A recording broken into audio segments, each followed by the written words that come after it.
I'll be buried in my grave before I become a slave. Yeah, yeah, yeah. But it seems like since that day, yeah, we have sorely changed.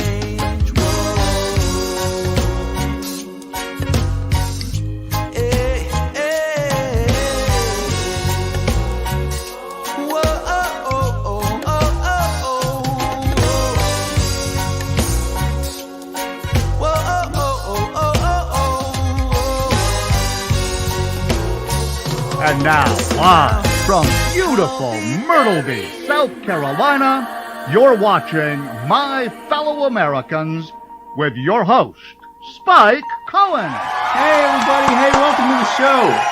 Yes. Yes, it's me. Welcome. Welcome to the show. Thank you so much.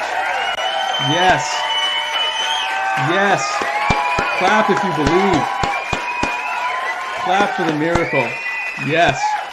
Yes. Thank you. Thank you so much. Welcome to My Fellow Americans. I am literally Spike Cohen. Guys, I'm so happy that you're here with me today, spending this time with me, Spike Cohen. What a blessing. What a blessing for you to spend a Wednesday night here on Facebook with Spike Cohen, me.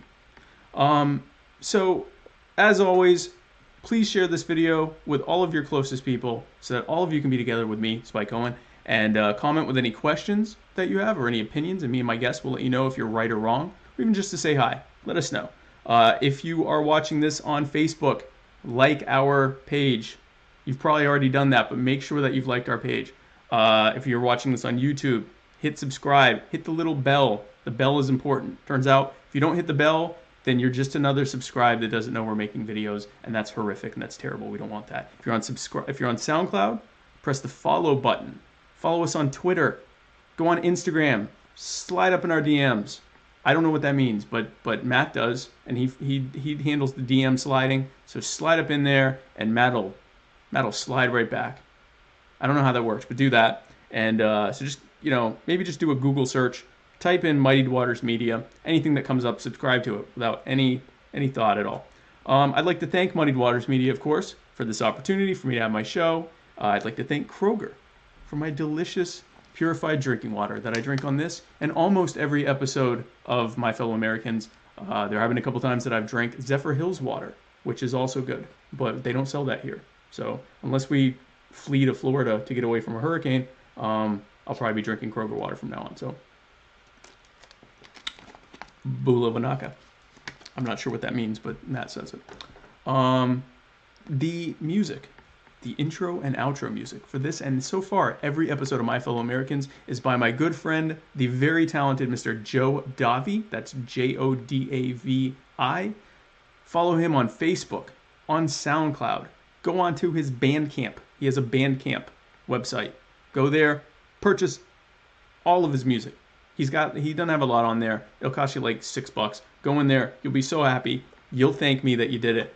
Please go in there. Thank you so much, Joe Davi. Shout out to Tate Ron Turks' mom and them as always.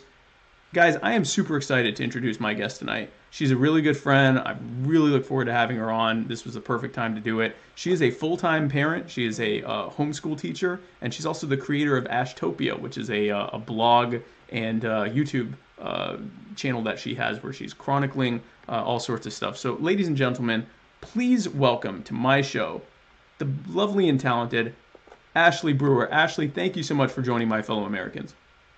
Hello there. Thank you for having me. I'm so glad to have you on. You're one of my favorite people. I'm so honored when you said yes. Thank you so much for coming on. You're one of the best people on Facebook too. So. Oh, that's so true. Thank you so much. You make it so tolerable. I make Facebook. Spike Cohen. We here at My Fellow Americans, our goal is to make social media tolerable, and something that you don't leave in a fit of anger, or only do occasionally. How's your move going? You're pretty well settled in now? Yeah, it's been a month now. We moved from Florida to San Antonio, and we're settled in, and that's when I started all my projects and getting to know Texas more. It's a beautiful state. Yeah, I know. There are, I don't think I have a Facebook friend that lives in Texas that isn't like an evangelical Texan that like, come to Texas. Texas is the best thing that's ever happened. Like I don't think I have any Facebook friends from Texas that are like, yeah, Texas is all right. Everyone's like Texas is the best thing ever. Please come to Texas. So it sounds like you're Yeah, becoming I'm a recent convert for sure. I totally prefer it over Florida, no doubt. good. Yeah. And that's the other thing is that most of my Florida people are like, yeah, there's enough people in Florida already. Like I get a couple of happy Florida people, but the Texas people are definitely definitely the most I guess evangelical. So I always start off by asking my guests about their beliefs, specifically their political beliefs. How would you describe yourself politically, and would you say that? How would you say you got there? Was there like an aha moment and you said, "Oh, I'm suddenly this," or was it kind of a gradual evolution in your thinking from how you used to believe? How would you describe that? Well, I would say now I am a minarchist. Okay. It was a long journey to get here. I was actually quite the staunch feminist liberal back in my youth. Oh wow. Early 20s. And then, I grew up and things started becoming more evident that there's consequences to certain methods, Right. and Like math. realizing that, yeah, and just realizing that my worldview wasn't consistent.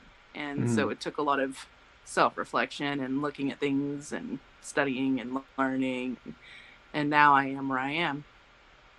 So when we met, I think we're both kind of evolving in one direction. I don't know if I'm helping drag you over here, but when we met, I was more of kind of where you are, and you were, I guess, sort of, I guess, a conservative, more so than like a libertarian minarchist. Yeah, I was pretty ridiculous. I was on the whole, if Trump was running back then, I would have been like one of them Trump trained people. Yeah. Which is Takes funny a because lot of Trump's guts for me to admit that. well, it does. That's quite a bit of candor for this show. I appreciate that. But what's funny is Trump's not even that conservative, and yet Right. the most diehard conservatives are also his.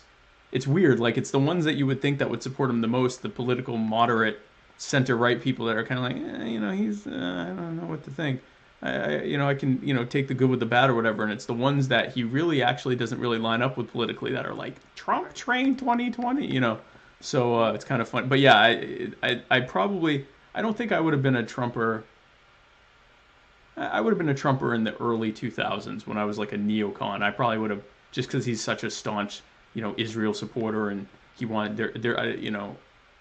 he's not quite as bad as Bush with bombing, but he's good with bombing lots of countries. I think I definitely would have. I think they all are. Yeah, I don't. I mean, even on the so-called left, they're good with that too. So I think I would have probably been there too. So so what is your when you say minarchist, what are the things that you think your ideal government would look like? What? Well, a lot of people would find it extreme. I think government should be so minute it would be like on the town level. Okay.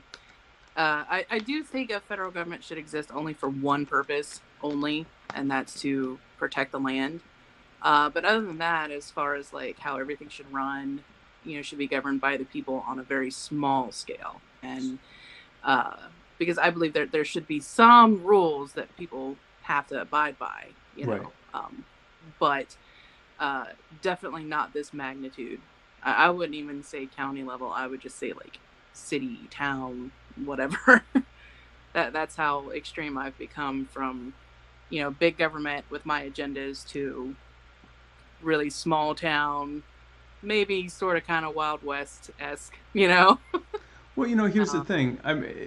There are probably places that would be somewhat Wild West, but so you're saying not just small, but decentralized too. So really specific to that area. Right. Yeah. Right. So that's the direction I want to go to. I'd like to keep going until we've decentralized to the individual. But ultimately, what you're talking about is close to that, where your government's going to look like your local community and what they want, not you know, even what the entire state wants, or what the, much less what the country wants, which there is no such thing as what the country wants. It's, you know, competing special interests. But Right. yeah, so I'm you know, I had someone on, a guest on 2 or 3 episodes ago, who is actually one of the representatives in the Libertarian Party, and he's an anarcho-capitalist like me. But you know, one thing he said is that we're all headed in the same direction. If and when we get there, we can, you know, argue about the specifics of, you know, how far we should go. But at least for now, we are all in agreement that, you know, where we're headed and where we are is, you know, completely unacceptable, and we need to be going entirely in the other direction. Absolutely. Yeah. So I've really enjoyed your videos on Ashtopia. I know you have a blog too. I've read some of that, but I've mostly focused on your YouTube channel. What got you started doing that? Well, I've been wanting to do it for a long time, and I just never had the confidence to. You know, it's not easy being overweight in a public arena, but I've always wanted to jump into it. I have so many interests and so many things I want to do, and I just wanted to share them. So it's still in its infancy. Like, I still need better equipment and all that, but I just wanted to go ahead and jump into it and share a bit of life and all this chaos that we have all over social media. Right. You know, try to bring a fresh view of things. So That's cool. Yeah. So you're where I was roughly 3 months ago.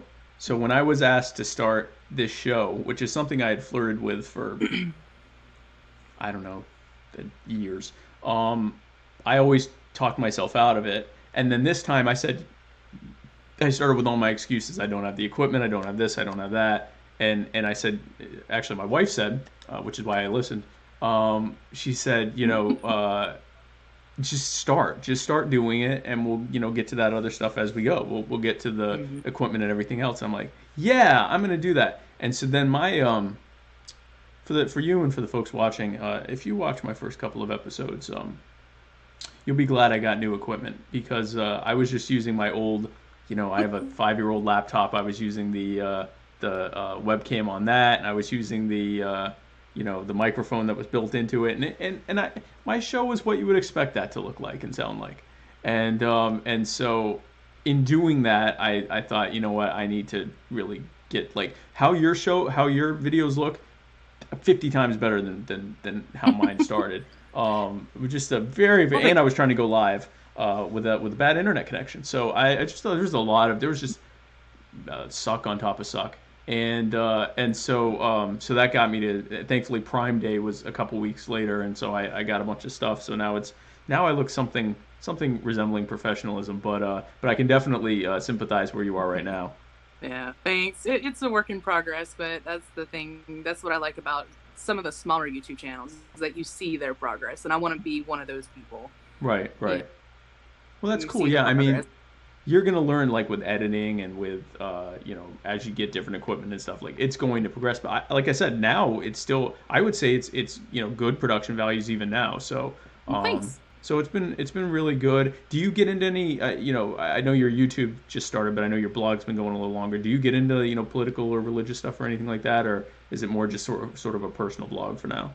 Honestly, I'm gonna keep it more personal. I think there's just way too much division and chaos going on, Right. and you know, like I said, I want to be something a little more fresh. You know, just share me. And though my political views and religious views are a part of me, God is Right. a part of my life. You know, if he does come up, then people know that that's my personal thing. Right. But it's not, you know, talking about it's not going to really be my focus. I don't know if it will be later, but for now, it's just sharing my interests and my goals and stuff that I'm doing right now, like the weight loss. And pretty soon I'll be throwing gaming into there, you know, stuff like that, because I'm such a big dork. The But cosplay yeah, as stuff far as and like the Comic-Con political and and stuff like religious that. stuff, I'm kind of avoiding it right now. Right. I saw that, I had glanced at your blog just to say I had looked at it, and I saw that you had put the stuff from the Tampa Bay Comic-Con, so I assume you'll be having more of the comic and cartoon stuff on there as well. Oh yeah. Once we, my husband just started his new job, so once we start, you know, bringing in some more money and new budgeting and all that, I'll be able to go to these conventions and share my nerdism with everyone. Cool. That's really cool. Something that you shared, I would say probably the most engaging video that you had made, and what caught my eye the most was you had talked about the body positivity movement and what it meant to you and what you saw as the positive and negative aspects of it. As you know, and maybe some of my viewers know, I've lost close to 100 pounds in the last 2 years. It wasn't primarily for weight loss reasons. It was for health reasons related to my MS. But when my doctor told me I had MS, and I said, well, what can I do outside of treatment and everything else? And they said, you could lose a few pounds. And I took that as well as someone would take that. To hear that from a non-nutritionist doctor, just a neurologist saying, yeah, you could lose a few pounds.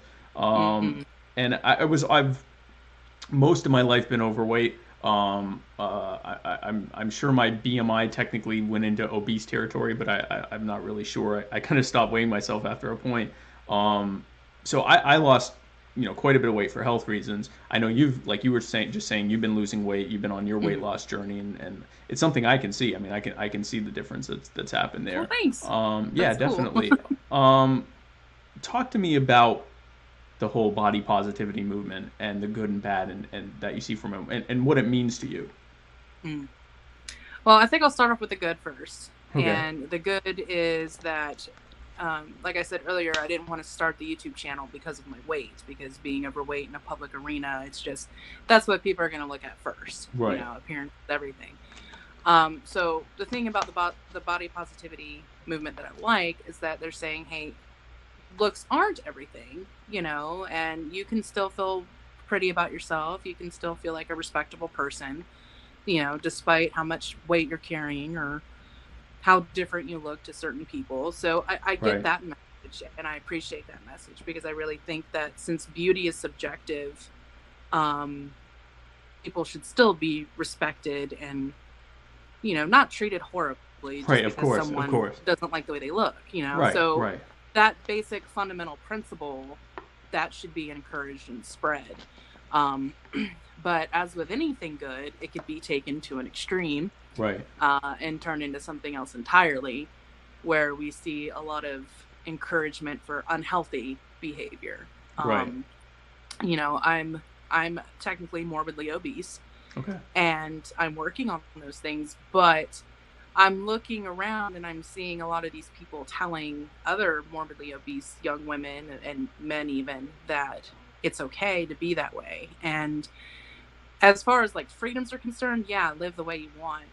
If you want to make those choices, make those choices. Of course. But to tell these people that it's healthy and just lying, that's where it rubs me the wrong way, because Right. it's dangerous. It's pretty dangerous. Yeah. I used to be that way, actually. I used to follow a lot of plus size models that were like, hey, look at me, here's a picture of me at the gym.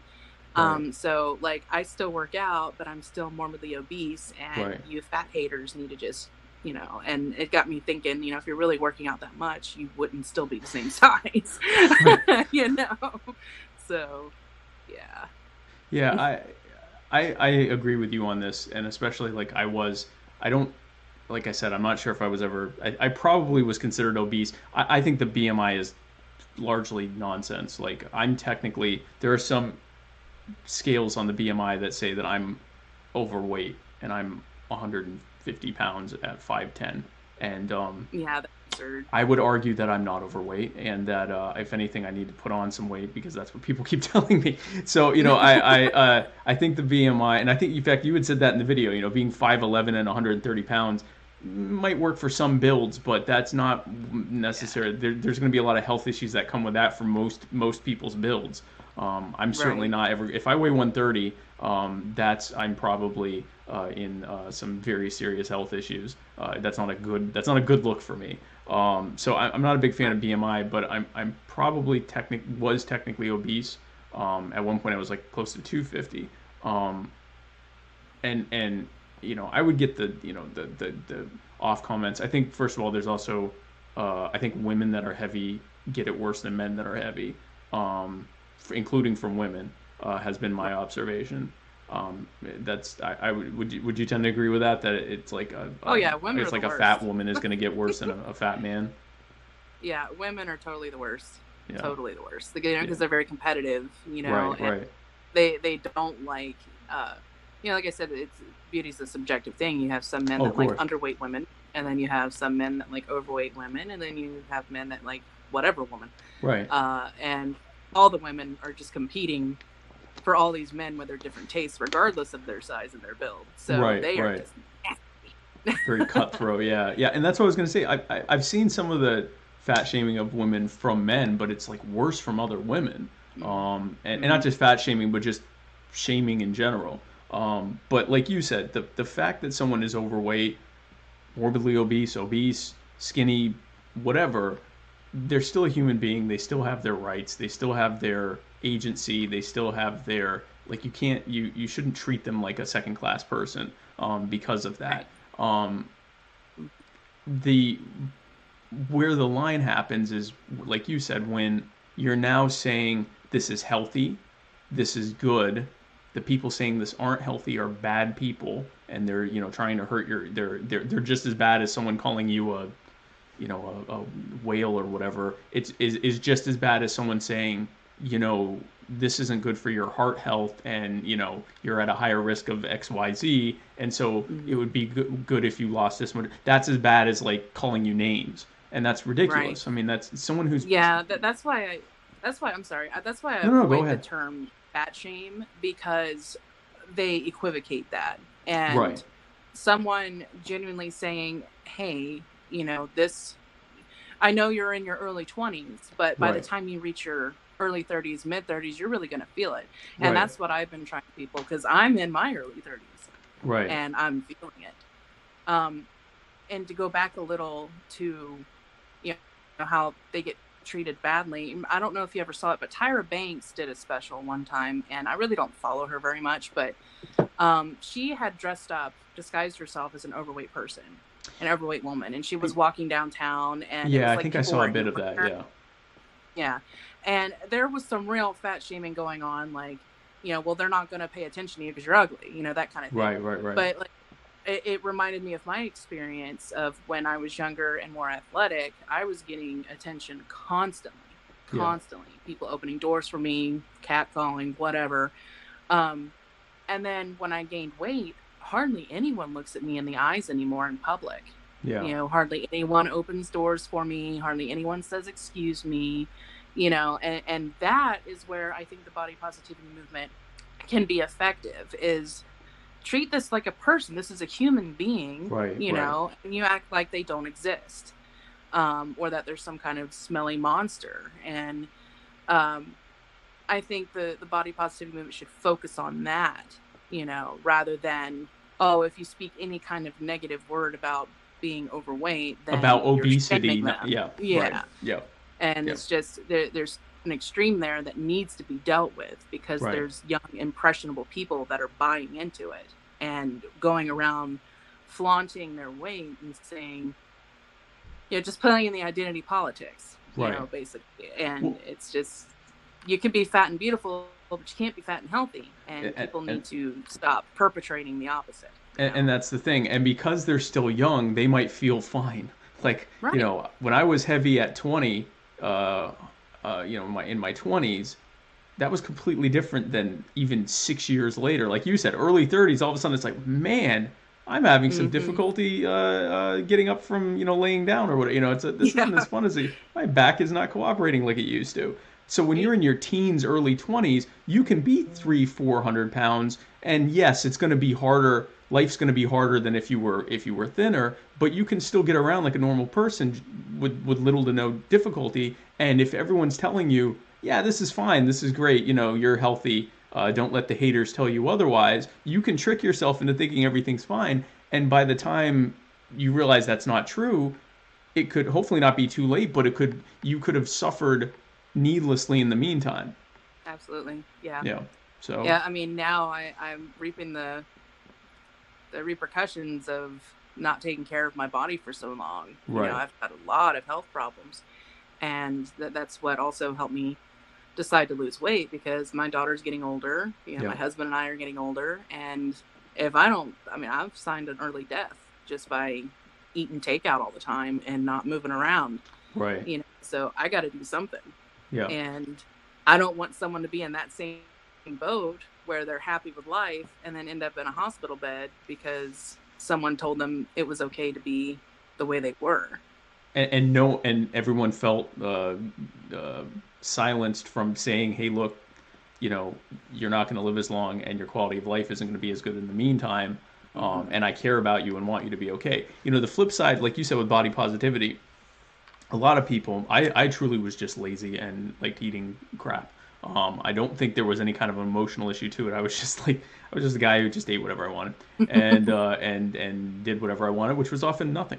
And so, but a lot of people that are heavy, they may have gotten there because of emotional eating. They may have gotten there because of all sorts of issues. And now if they're bigger and people are giving them a hard time about it and saying mean things to them or treating them differently, that just adds to the shame spiral, and they're, you know, eating more and everything else. So, you know, that doesn't work to help, you know, them be healthier or lose weight or whatever. And neither does the other. It's somewhere in the middle where you're loving that person, treating them the same way you would treat them as if they were, you know, healthier. But also saying, hey, look, you know, in the same way that if someone, you know, we don't say that someone's cancer shaming if they say, hey, look, you know, you need to get that checked out. That's, you know, that's something that because you care about the person, you're encouraging them to get that checked out. And it's the same thing with, you know, if I know someone that's heavy that isn't getting help, then I would say something. And if I know someone, you know, like you that is getting help and is doing it, I encourage you, because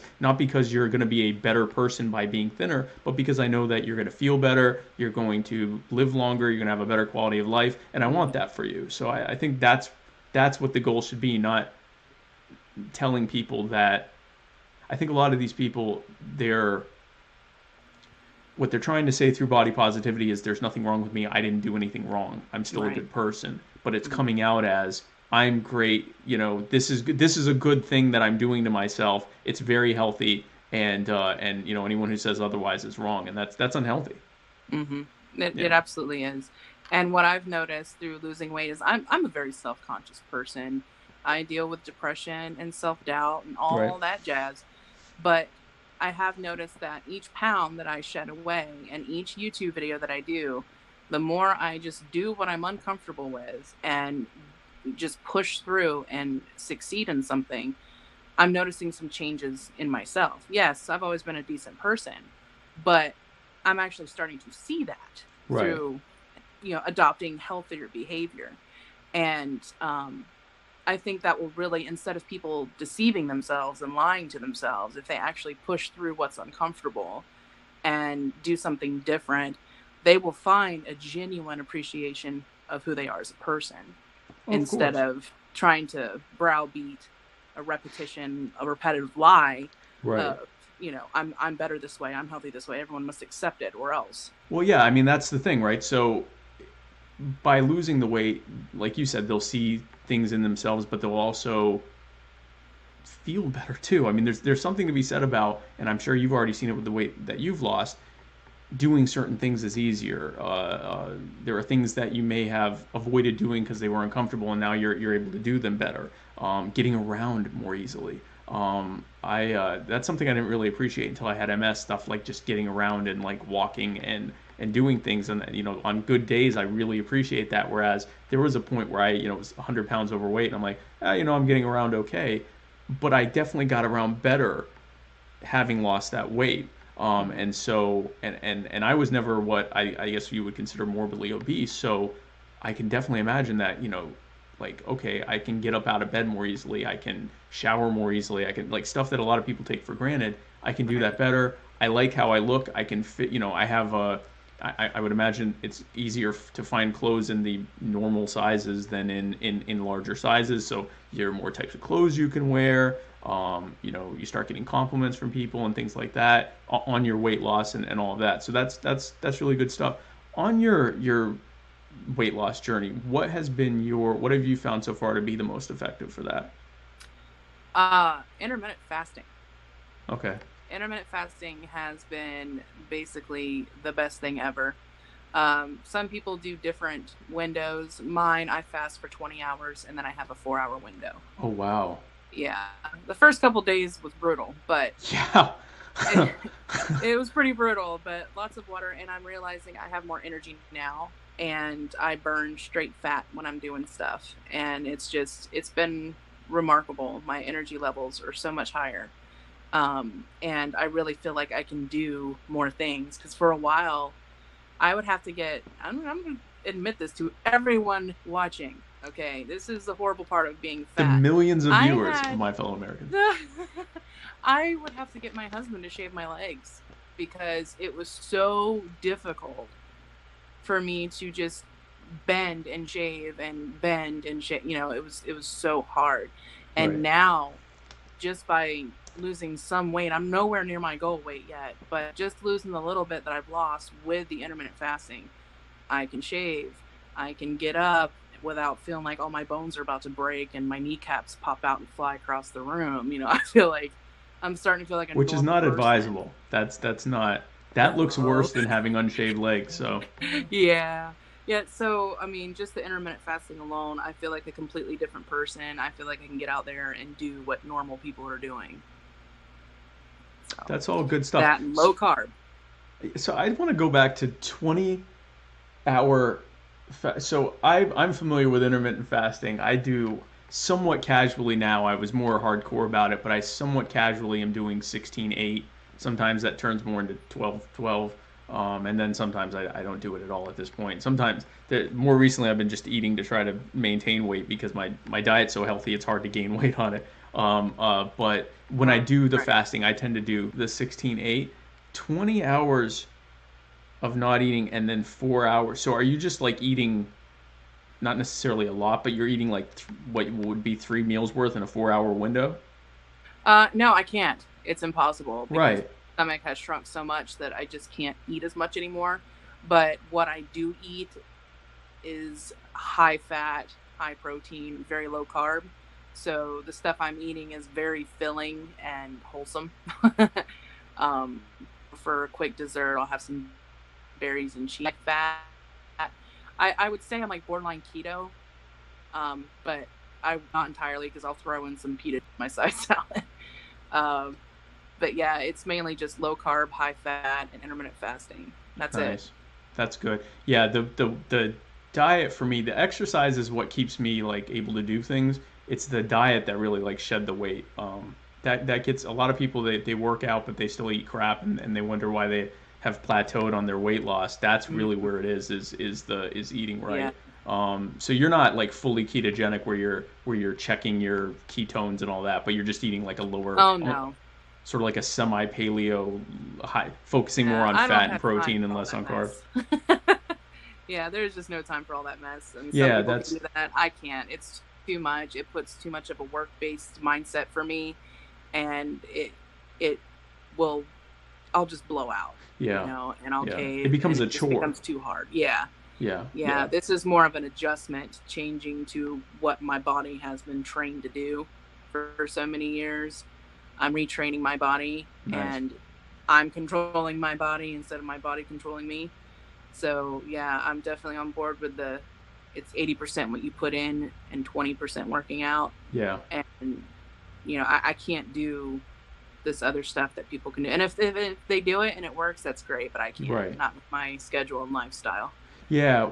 When people would ask me to like, what are your macros? And I'm like, I don't know what that means. And then they would show me these charts, and I'm like, I'm never gonna do that. Like tell me I can't eat a certain thing, or that I should focus on eating this over this. That I can do. That I can keep track Right. of. Or even say, like I try to get at least 6 to 9 cups of vegetables and fruit in a day. That I can do. But when you start that the ratio of this to this, I'm not even gonna want to eat. I'm gonna, like I'm gonna end up just backsliding into eating whatever I want, because it's a chore, and you've made it like something I don't enjoy. I want to enjoy eating, and what I've liked about this change Right. in my eating is that I can eat pretty much whatever I want, or as much as I want, but of certain things. So it's never like, oh, I want to eat, but I can't eat because I'm on a diet. It's Right. these are the things I can eat, and I can really eat as much of it as I want.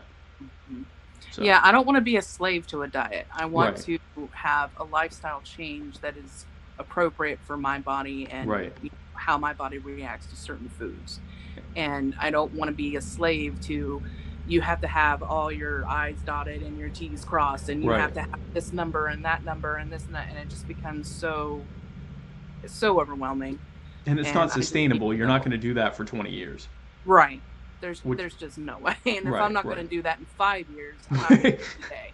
I wouldn't do that next week. Yeah. No, Right. when people show me that stuff, I'm like, I will never. You could get me to do this for a few days, and then I'll if this were some kind of crash diet or something maybe, but this is a lifestyle change I'm doing. I'm gonna do it that way. So Mhm. I know I definitely agree with you on that. So so that's the kind of stuff you talk about on the show. What other types of things do you get into, or on your YouTube channel?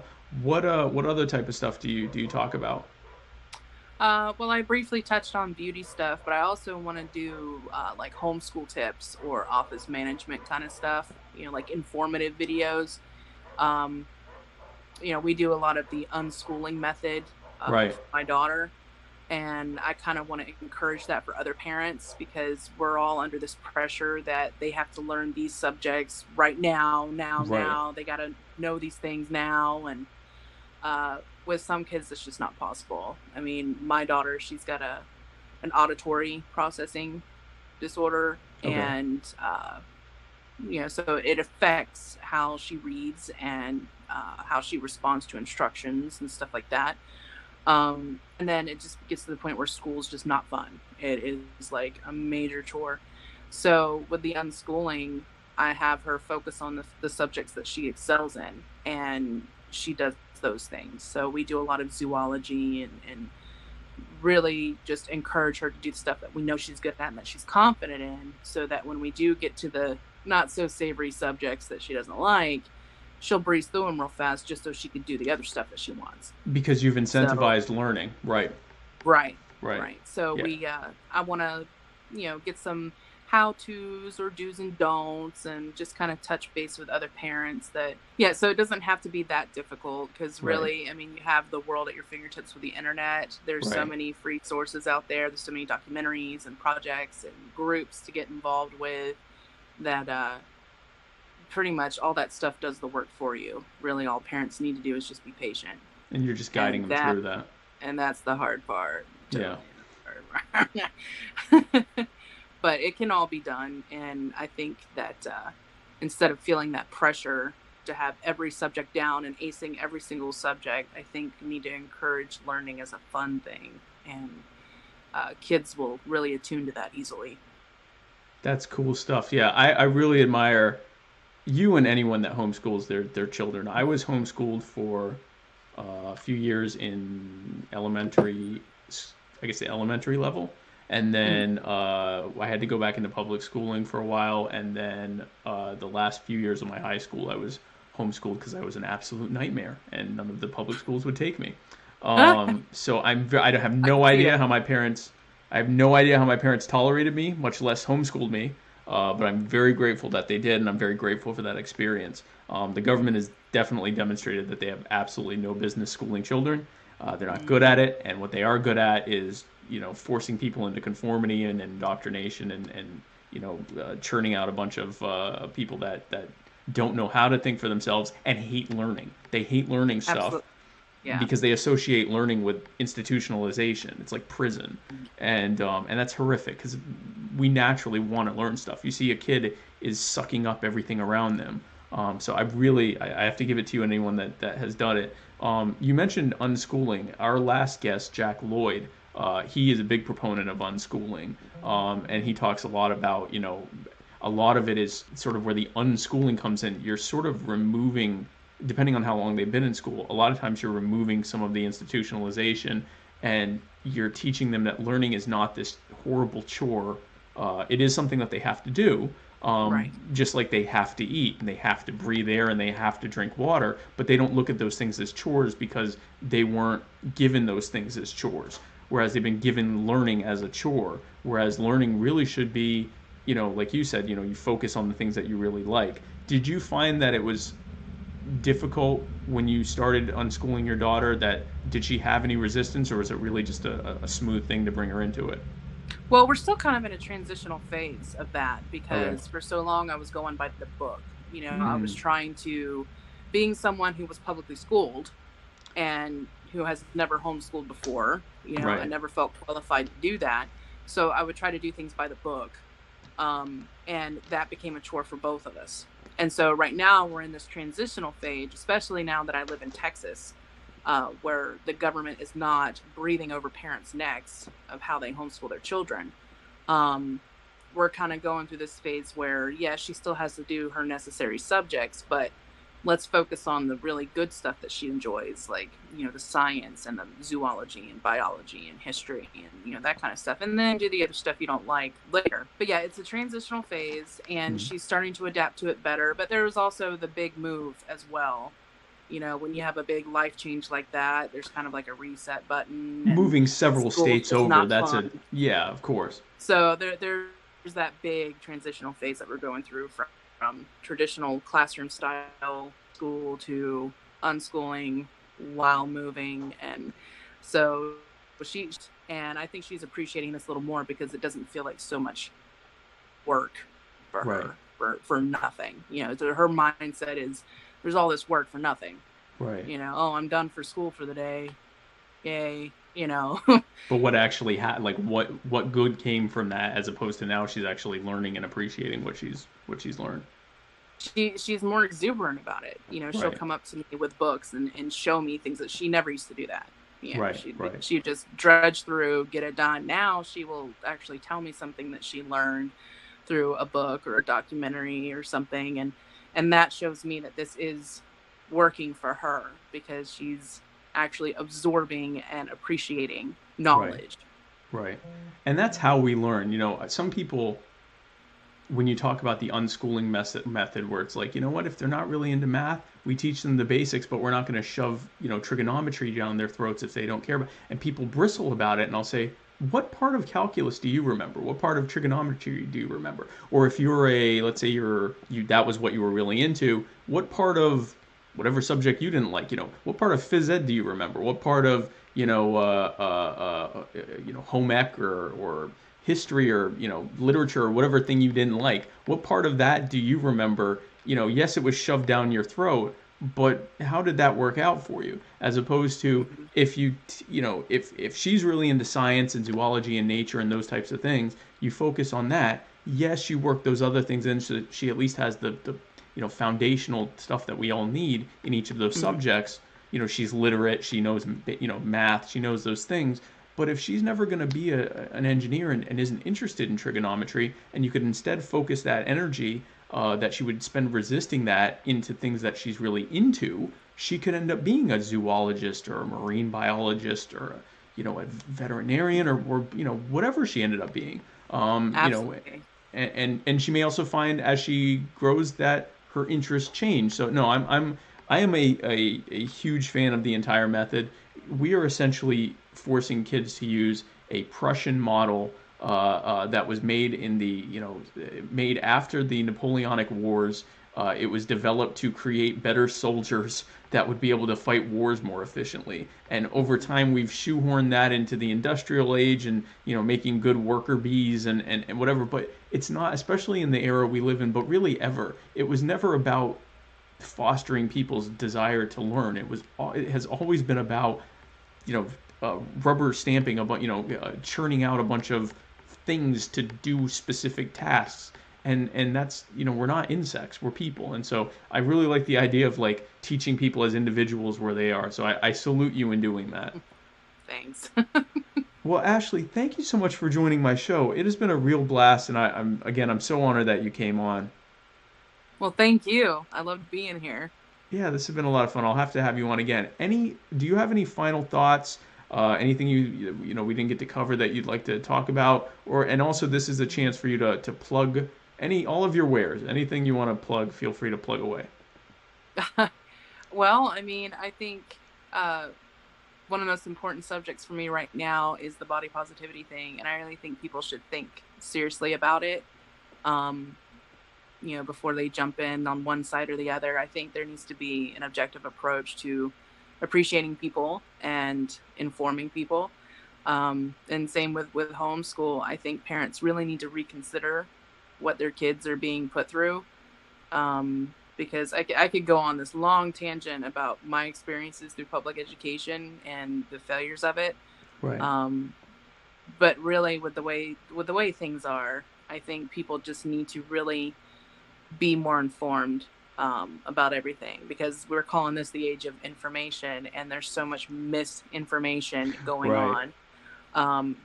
So I think there needs to be more legitimate searching going on instead of just throwing opinions and feelings everywhere. Yeah, absolutely. Absolutely. I mean, we live in the age where you can pick up a device and discover anything that you want, and most people are going on to like, and there's nothing wrong with talking about sports or taking pictures of your butt, but if that's all you're doing with that, there's a serious disconnect, because our ancestors struggled to just find a book, and we can now learn anything we want. So no, I'm definitely with you there. So Ashtopia, we will put it in the show notes, but your blog and your YouTube, how do we find that? Well, my blog is lifeinashtopia.com. Okay. As far as my YouTube channel, I can, have you put the link in we'll me put the link down there. So. But yeah, cool. That's my shameless plugging for the day. That's great. Hey, this show is all about shameless plugging. We actually just passed a threshold where we can now start doing product placements, and I'm going to be like $5-10 a pop. I'm going to be ruthless in selling Dollar Shave Club and different Very shampoos. nice. Anything they give me, I'm going to sell it like it's my favorite thing ever, which it is. Well, Dollar Shave Club does rock. I will say that for you. Yes, get it. It's awesome. Well, don't say that yet, because we're not making any money. And I don't know if that's whatever, it's fine. Whatever they give me, I don't care what it is. They can give me, as long as I don't want to hurt anyone, but if it's legal and it's not going to hurt me or anyone else, then I'm going to have lawnmowers. I don't care. I will live stream shampooing. I don't care. So I will definitely do that. So Ashley, thank you again so much for your time. Thank you so much. It was great having you on. I can't wait to have you on again. That was absolutely awesome. So thank you so much. And guys, on behalf of me, Spike Cohen, and on behalf of my guest, Ashley Brewer, we'd like to thank you for joining us at My Fellow Americans. And I'd like to ask you to tune in tomorrow night. Don't know when yet, but it'll be tomorrow night, when Matt Wright will be interviewing someone. I'm not 100% sure who. I think I know who, but I don't want to say that it's this person, because if it's not, then this will be a severe disappointment to you. But I think it's going to be someone that's really exciting, and so that should be enough for you to hopefully tune into the Writer's Block tomorrow at probably like 7-ish, I think, 8, something, whatever. Follow our show and follow our channels, and you will know, because he'll premiere it. And thank you again for tuning into My Fellow Americans. On behalf of myself, Spike Cohen, and my guest, Ashley Brewer, thank you so much, and God bless you. Bye-bye.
Put an ease to the minds like mine. Sometimes darkness is all I find. You know what they say about an eye for an eye, and a time with the blind lead the blind. Who am I to deny? I would cry when a loved one dies. I recognize that body outside, bullet holes in the body that was alive. Now confined with chalk outline. Find out how, but you never know why. It ain't even make it to the news at 9. It ain't even make it to the news at 9.